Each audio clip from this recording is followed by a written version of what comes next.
Hi friends, हमारे YouTube channel में आप लोगों का स्वागत है। राहुल ने जिस अंदाज से मोदी जी को जवाब दिया था, आज मोदी जी ने उसका पलटवार किया और किस तरह पलटवार किया कि राहुल जी के छुड़ा दिए छक्के। आप देख सकते हैं इस वीडियो में।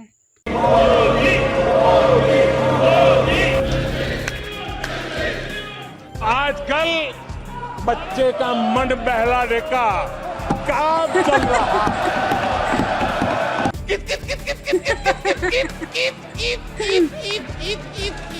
जब ये बालक बुद्धि पूरी तरह सवार हो जाती है तो सदन के अंदर बैठ करके आंखें मारते हैं। खेल तो बहुत सा खेल है सर, चूकी भी खेल है। विपक्ष में ही बैठो और तर्क खत्म हो जाए तो चीखते रहो, चिल्लाते रहो। माननीय प्रतिपक्ष के नेता, ये शोभा नहीं देता आपको। आपसे ज्यादा स्मार्ट इधर कोई नहीं है, कोई जेंटलमैन नहीं है। होई वही जो राम रची राखा। बेशर्मी के साथ संविधान सर पे रख करके नाचने वाले लोग, तुमसे नहीं हो पाएगा, तुमसे ना हो पाएगा। तीसरी बार तो हारे हैं, पर मौसी मोरल विक्ट्री तो है ना। आज की संसद की सबसे अहम हलचलों से गुजरते हुए आप यहां तक पहुंचे हैं। अब आपके जहन में इन तस्वीरों को देख करके कई सवाल भी आ रहे होंगे। सवाल यह कि प्रधानमंत्री नरेंद्र मोदी के भाषण के हाई पॉइंट्स क्या रहे। सवाल यह कि प्रधानमंत्री के भाषण के दौरान राहुल गांधी को स्पीकर ने क्यों डांट दिया। सवाल तो ये भी होंगे कि अखिलेश की शायरी में निशाना योगी थे या मोदी, और ओवैसी को किस बात पर सदन में गुस्सा आ गया। ममता बनर्जी की पार्टी के सांसद लोकसभा में अपने भाषण में ऐसा क्या बोल गए कि सुबह से सोशल मीडिया पर छाए रहे। तस्वीरें तो राज्यसभा से भी आईं, जब जगदीप धनखड़ और मल्लिकार्जुन खड़गे की बहस हो गई। फिर सोनिया गांधी के मुस्कुराने की कहानी क्या है, सारी परतें, सारी बातें एक एक करके खुलेंगी आपके पसंदीदा शो संसद में आज में। नमस्ते, मैं हूं कुलदीप। चलिए शुरू करते हैं।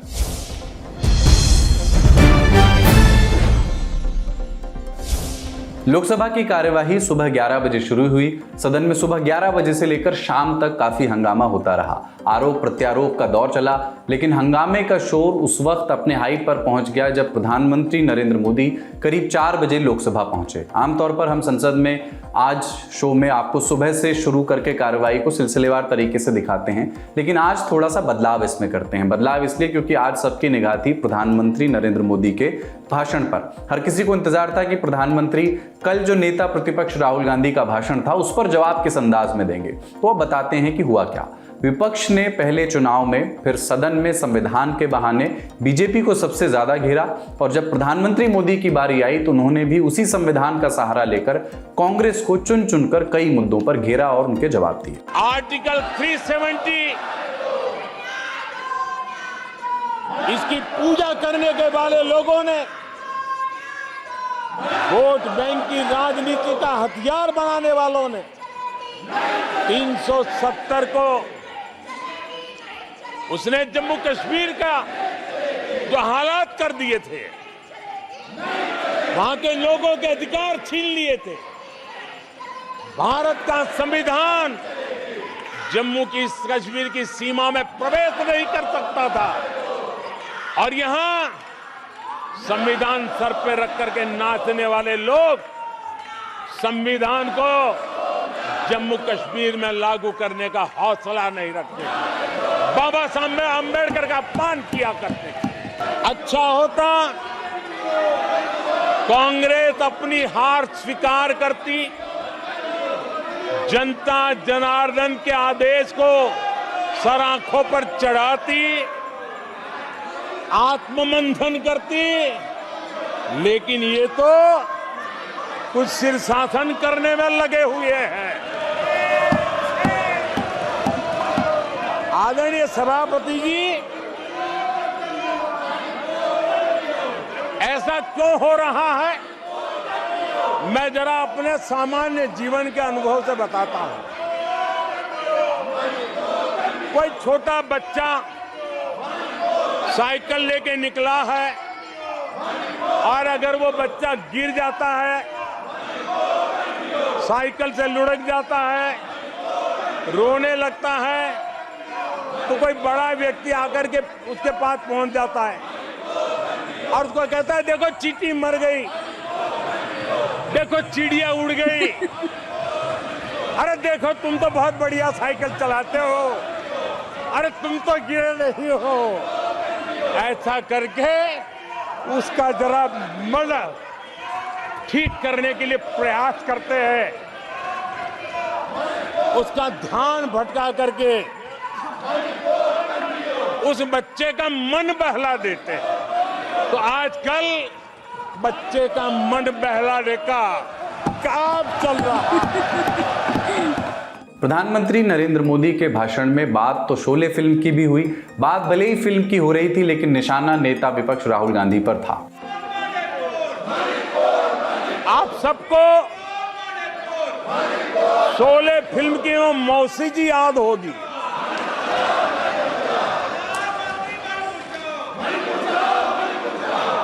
तीसरी बार तो हारे हैं, पर मौसी ये बात तो सही है, तीसरी बार ही तो हारे हैं, पर मौसी मोरल विक्ट्री तो है ना।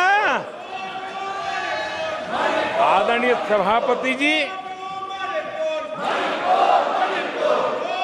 13 राज्यों में 0 सीटें आई हैं। अरे मौसी, 13 राज्यों में 0 सीटें आई हैं, पर हीरो तो है ना।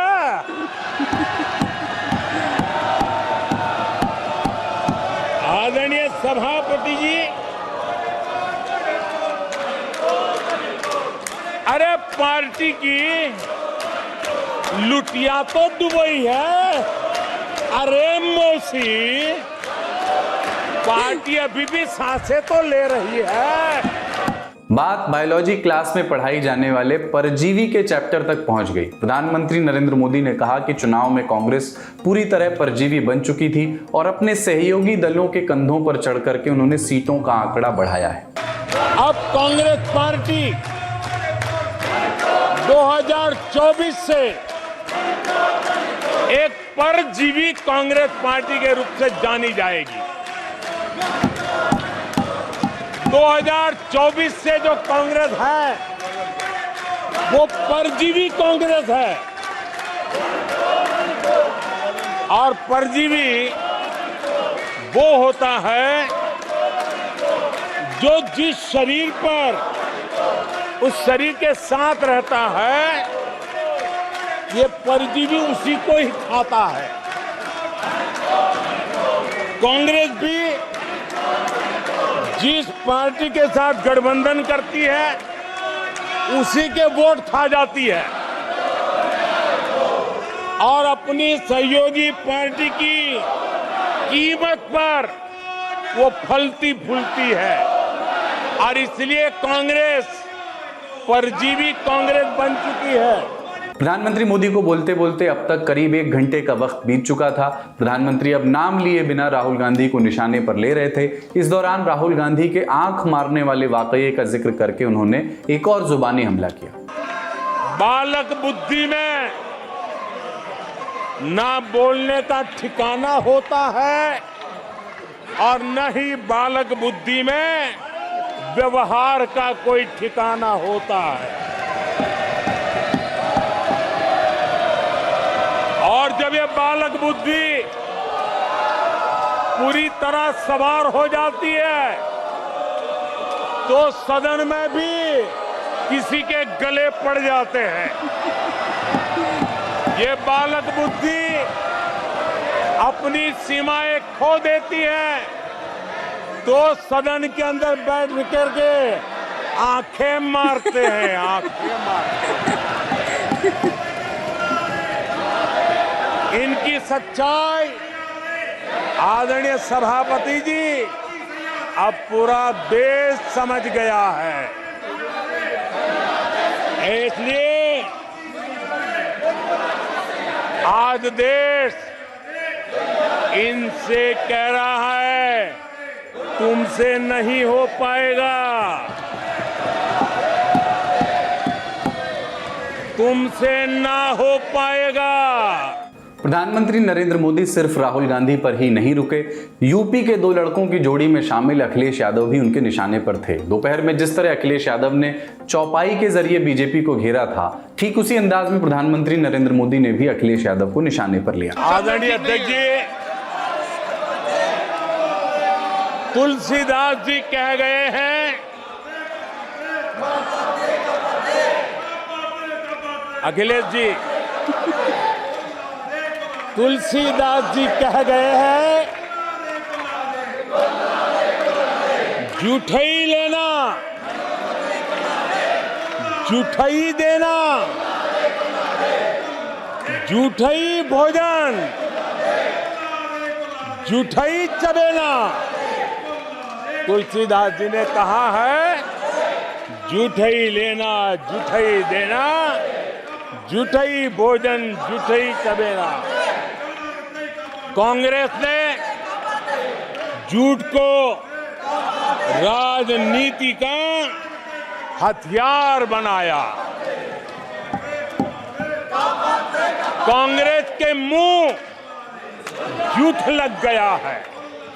जैसे वो आदमखोर एनिमल होता है ना, जिसको लहू मुंह पे लग जाता है, वैसे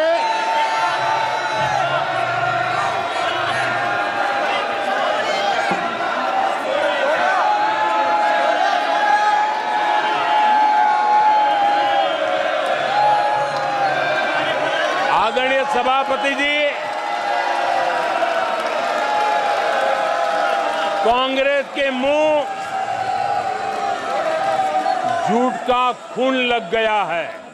पीएम मोदी के भाषण और उस दौरान हुए हंगामे के बाद अब लौटते हैं लोकसभा की कार्यवाही के सुबह वाले हिस्से पर। सुबह 11 बजे लोकसभा की कार्यवाही शुरू होते ही अध्यक्ष ओम बिरला ने सदस्यों से दस्तावेजों को सदन के पटल पर रखने को कहा।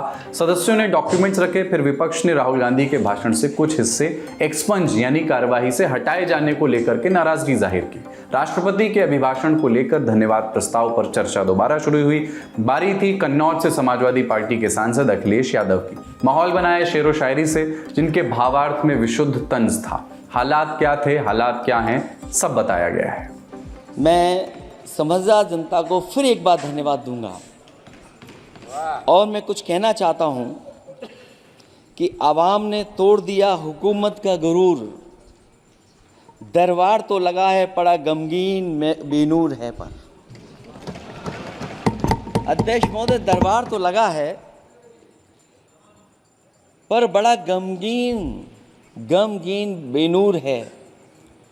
और पहली बार ऐसा लग रहा है हारी हुई सरकार विराजमान है। जनता कह रही है चलने वाली नहीं सरकार। अध्यक्ष महोदय, जनता कह रही है चलने वाली नहीं, ये गिरने वाली सरकार है। और क्योंकि ऊपर से जुड़ा कोई तार नहीं, नीचे कोई आधार नहीं, अधर में जो है अटकी हुई वो तो कोई सरकार नहीं।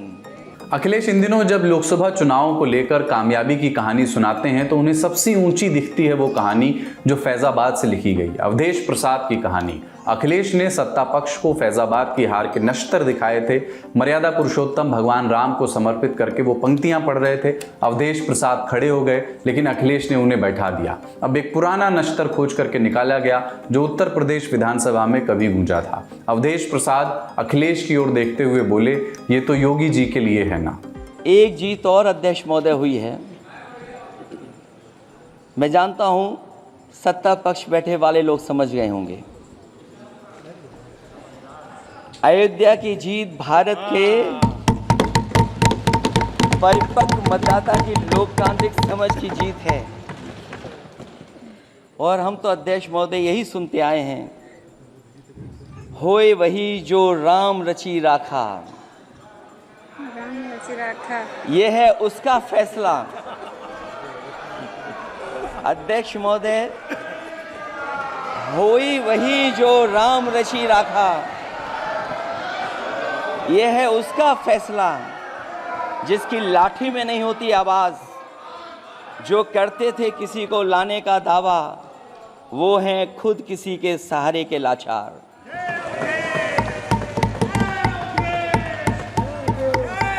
अध्यक्ष महोदय, मैं फिर कह देना चाहता हूँ, होए वही जो राम रचि राखा।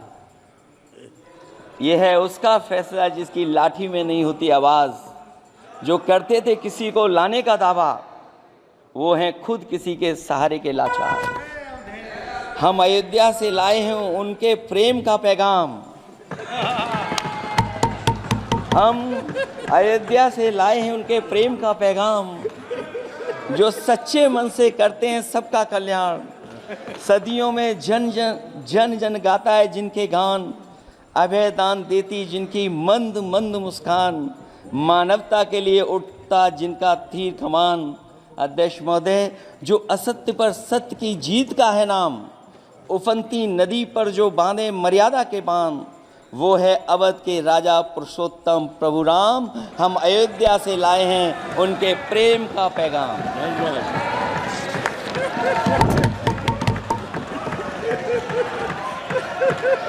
अध्यक्ष महोदय,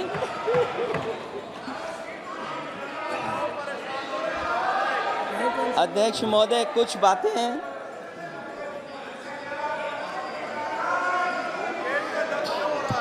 अध्यक्ष महोदय, कुछ बातें समय और काल से परे होती हैं, इसलिए आज यहाँ उत्तर प्रदेश के सदन में पढ़ा गया एक शेर याद आ गया, जो तब सही था अब और सही साबित हो रहा है। इजाज़त हो अध्यक्ष जी तो मैं अर्ज करूं। हजूरे आला आज तक खामोश बैठे इसी गम में। वाह वाह, क्या बात है, हजूरे क्या बात आला है, आज तक खामोश बैठे हैं इसी गम में। महफिल लूट ले गया कोई जबकि सजाई हमने। योगी जी के लिए पश्चिम बंगाल के श्रीरामपुर से ऑल इंडिया तृणमूल कांग्रेस के सांसद कल्याण बनर्जी ने भी बीजेपी के 400 पार वाले नारे को लेकर के सदन में तंज कसा। इस दौरान उन्होंने कुछ ऐसा कहा कि पीछे बैठी हुई महुआ मोइत्रा समेत अन्य सांसद हंसने लगे। अब की बार 400 पार बोला था, खेल शुरू हो गया था सर। खेला हो शुरू हुआ ना। खेल तो बहुत सा खेल है सर। चू कित कित भी खेल है। चू कित कित में चू धरा 400 में कित कित कित कित कित कित कित कित कित कित कित कित कित कित कित कित कितना हुआ 240। वो गेम में भी हारा गया। इधर सर आपको, हम तो आपको ही देख रहे हैं, हम किसी को नहीं देख रहे। एक बार देखने से साइड से आपको ही देख सर। हम इसलिए आपको, आपसे ज्यादा स्मार्ट इधर कोई नहीं है, कोई जेंटलमैन नहीं है जो उनको छोड़ के आपको देखेंगे। गुड एक्टर्स भी आया लेकिन उनको नहीं देखता है, आपको ही देखता है सर। आपको सिर्फ आप ही है, आप अंदर में। हैदराबाद से ऑल इंडिया मजलिसे इत्तेहादुल मुस्लिमीन के सांसद असदुद्दीन ओवैसी की बारी थी। उन्होंने कई लोगों को निशाने पर लिया और बात एक शेर से शुरू की। असदुद्दीन ओवैसी ने कहा कि मुसलमान का ना तो कभी वोट बैंक था और ना ही रहेगा। इसके साथ ही उन्होंने मध्य प्रदेश और हिमाचल प्रदेश का जिक्र छेड़ा। हंगामा शुरू हो गया कि उसूल बेचकर मसनद खरीदने वालों, निगाह अहले वफा में बहुत हक़ीर हो तुम। वतन का पास तुम्हें था ना होगा कभी, कि अपने हिर्स के बंदे हो, बेज़मीर हो तुम। इज़्ज़त नफ्स किसी शख्स की महफूज नहीं, अब तो अपने ही निगहबानों से डर लगता है। डंके की चोट पे जालिम को बुरा कहता हूँ, मुझे सूली से न जिंदानों से डर लगता है। मोहतरम चेयरमैन साहब, मैं आज इन लोगों की तरफ से बोल रहा हूँ जो दिखते तो हैं, जिनके बारे में बात तो होती है मगर उनकी कोई नहीं सुनता। मैं उनके बारे में बोल रहा हूँ जिनके बारे में वज़ीर आज़म मोदी ने कहा था कि घुसपैठी है। मैं उन बेटियों और माओं के बारे में कह रहा हूं जिनके बारे में मोदी ने कहा कि ज़्यादा बच्चे पैदा करते। मैं उन मासूम नौजवानों के बारे में कह रहा हूं जिनको मॉब लिंचिंग के ज़रिए मारा जा रहा है। मैं उन बेज़ुबान माँ और बाप के बारे में बोल रहा हूं जिनकी औलाद आज इस हुकूमत के गलत कानून के चक्कर में जेलों में सड़ रहे हैं। मैं संविधान से जो मोहब्बत के दावे करते हैं उनसे कहूंगा कि कभी उठाकर पढ़ो कॉन्स्टिट्यूंट असेंबली डिबेट्स में कि नेहरू ने, H.C. मुखर्जी ने, सरदार हुकुम सिंह ने माइनॉरिटीज के बारे में क्या कहा था। सर, वतन अजीज का मुस्तकबिल कैसा होगा जब बीजेपी मुझे गायब करना चाहती है और दीगर हिज़्ब इख्तिलाफ की पार्टियां के लिए मेरा वजूद सिर्फ वोट डालना और अपनी खबर में जाकर सो जाना है। इसीलिए आप देखते हैं कि समाजी इंसाफ है सर कि 4% मुसलमान जीत कर आते हैं। सर, इस ऐवान में ओबीसी समाज के एमपी अब अपर कास्ट के एमपी के बराबर हो चुके हैं। ओबीसी समाज के एमपी अब अपर कास्ट एमपी के बराबर हो चुके हैं और 14% मुसलमान सिर्फ 4% जीत कर आते हैं। CSDS का डेटा ये बताता है कि इस मुल्क में जो वोट बैंक है, जो एक मुश्त वोट डालता है, वो अपर कास्ट का है। मुसलमान का कभी ना वोट बैंक था ना कभी रहेगा। सर, 4 जून के बाद 6 मुसलमानों की मॉब लिंचिंग हुई। 11 घरों को मध्य प्रदेश में मोदी के बुलडोजर ने निस्तो नाबूद कर दिया। हिमाचल प्रदेश में एक मुसलमान की एक दुकान को लूट लिया गया और हिज़्ब इख्तिलाफ की पार्टियों की तरफ से सन्नाटा है। शायद अब वक्त आ चुका है कि लफ्ज़ मुसलमान का नाम लेना भी अब उस पर पाबंदी आयद कर दी जाएगी। दोपहर 3:25 के आसपास अखिलेश यादव की टीम से अवधेश प्रसाद ने मोर्चा संभाला। वही अवधेश प्रसाद जिन्होंने अयोध्या जीतकर, फैजाबाद जीतकर पूरे विपक्ष को सरकार को घेरने के लिए एक अहम हथियार दे दिया है। वही अवधेश प्रसाद जिनसे राहुल ने अयोध्या जीत का मैथमेटिक्स समझा है। अवधेश प्रसाद अपना भाषण खत्म ही करने वाले थे कि अखिलेश यादव ने उनका हाथ पकड़कर उन्हें टोका, फिर एक बात कही, वो भी देखिए। मनोहर, मुझे बड़ा अफसोस हुआ कि वहां पर एरोड्रम बना है, लेकिन एरोड्रम बनने में गरीबों को, किसानों को पैसा नहीं दिया गया। और अफसोस की बात है कि हर साल मार्च के एंड में सर्किलेट बनता है। सर्किलेट के द्वारा जमीनों का मूल्य का निर्धारण होता है, लेकिन अफसोस के साथ कहना पड़ता है हमारे उत्तर प्रदेश के हर जिलों में सर्किलेट बना है, लेकिन आज 7 साल हो गया है फैजाबाद के, अयोध्या के किसानों की जमीनों के लिए सर्किलेट न बनने के कारण उनकी जमीनों को कौड़ियों के दाम पर बाहरी लोगों को बसाने का काम किया है। अब राज्यसभा का रुख करते हैं। राज्यसभा की कार्यवाही सुबह 11 बजे शुरू हुई। सदन में राष्ट्रपति के अभिभाषण पर धन्यवाद प्रस्ताव शुरू हुआ। कांग्रेस से राज्यसभा सांसद प्रमोद तिवारी उस समय बोल रहे थे। उन्होंने मोदी सरकार पर एक एक करके कई हमले किए। इस दौरान जब सत्ता पक्ष की ओर से आवाज तेज हुई तो सभापति जगदीप धनखड़ ने नाराजगी जाहिर की। प्रमोद तिवारी ने पेट्रोल की कीमतों पर एक बयान दिया था। इसको लेकर जगदीप धनखड़ ने असहमति जताई।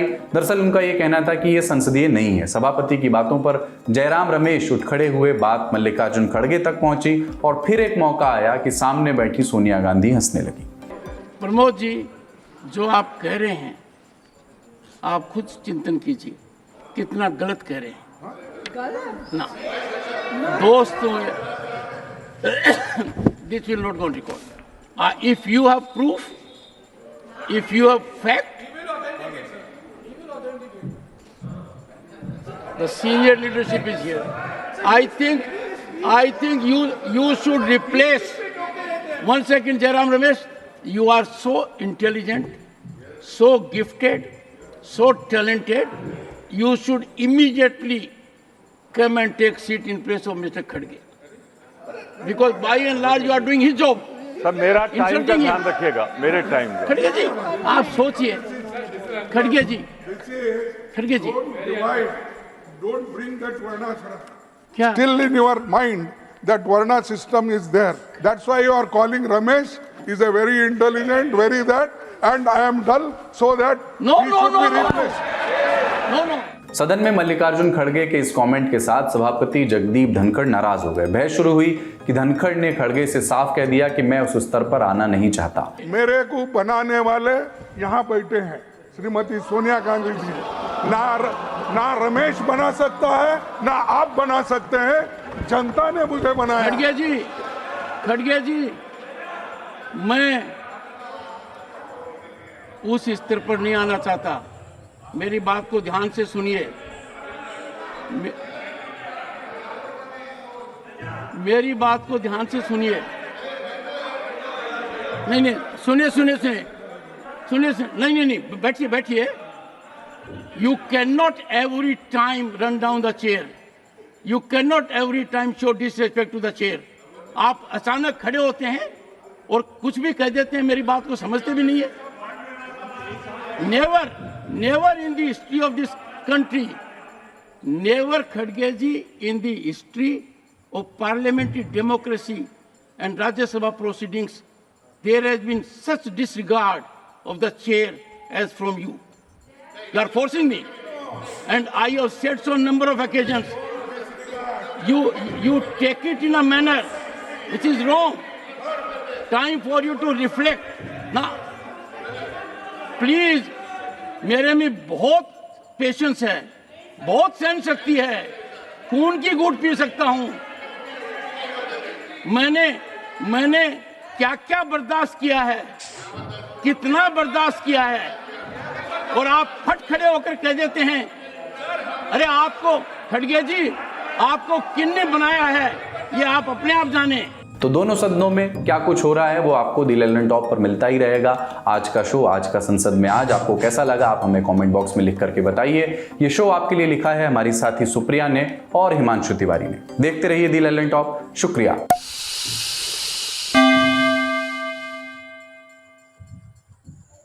तो आपने देखा है कैसे मोदी जी ने राहुल जी के छक्के छुड़ा दिए हैं. और ऐसे ही वीडियो देखने के लिए हमारे वीडियो को लाइक करें, कमेंट करें, शेयर करें और चैनल को हमारे सब्सक्राइब करें ताकि आपको इसी तरह के नए नए वीडियो देखने को मिले. धन्यवाद.